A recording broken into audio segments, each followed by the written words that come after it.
Thank you, Mr. Chairman. I'm a pro-life congresswoman, and I put that out there when I was elected, that I was pro-life, and a majority of my constituents elected me as a pro-life congresswoman. And so one of the questions, America, who says adding an equality amendment based on sex allows federal courts and legislatures new powers to reinterpret every law making a distinction based on sex or gender. Any limits on abortion or denying taxpayer funds for abortion could be seen as a form of sex discrimination and a violation of this amendment. Then Susan B. Anthony List says the Equal Rights Amendment to the U.S. Constitution as proposed in 1972 and as interpreted to date by a wide range of legal scholars, by several lower courts, and even by certain advocates of the amendment would install a legal mandate for abortion on demand funded with taxpayer dollars into our Constitution. Then the United States Conference of Catholic Bishops says at least 2 states, New Mexico and Connecticut, have construed their own equal rights amendments with language analogous to that of the federal ERA to require government funding of abortion. The National Right to Life says there is now essential agreement between key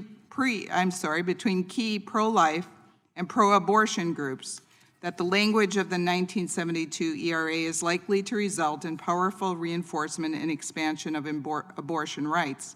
For example, NARAL, Pro-Choice America, in a March 13, 2019 national alert, asserted that the ERA would reinforce the constitutional right to abortion. It would require judges to strike down anti-abortion laws.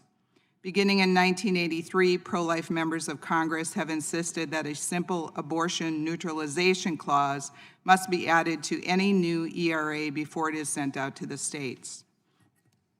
I just had a new grandchild last week, born early, 36 weeks.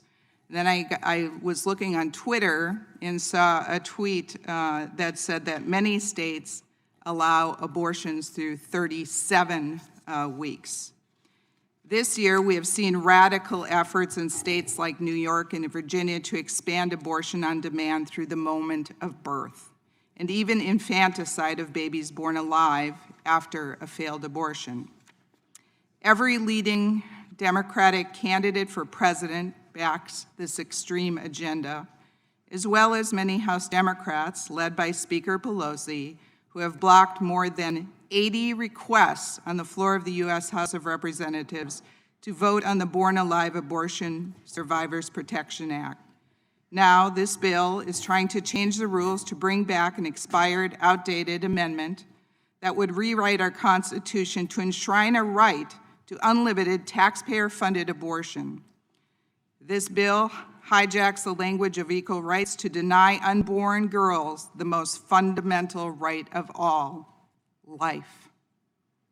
I urge my colleagues to reject this bill, and I yield back my time.